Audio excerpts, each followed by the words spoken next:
This is the planned tasks for the RGA and reflector EVA. EV1 exits the airlock first, wearing red stripes, and EV2 exits second, wearing white stripes. The first task in this EVA is to remove and replace RGA2 in the S0 truss location.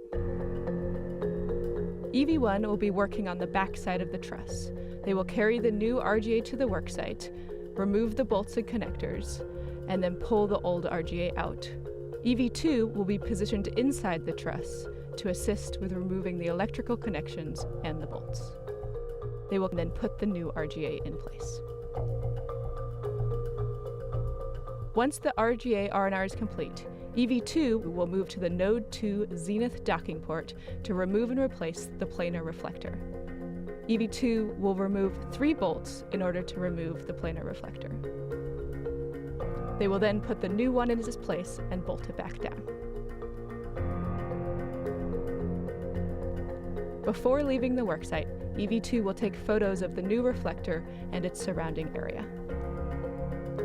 Meanwhile, EV1 will be working on the nicer payload located on the S3 outboard truss.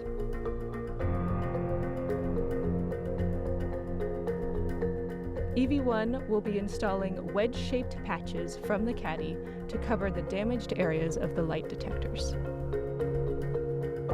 Once complete, they will then take photos to confirm the configuration is correct. EV1 will then move to the AMS worksite to move a C2V2 cable to allow access to the payload.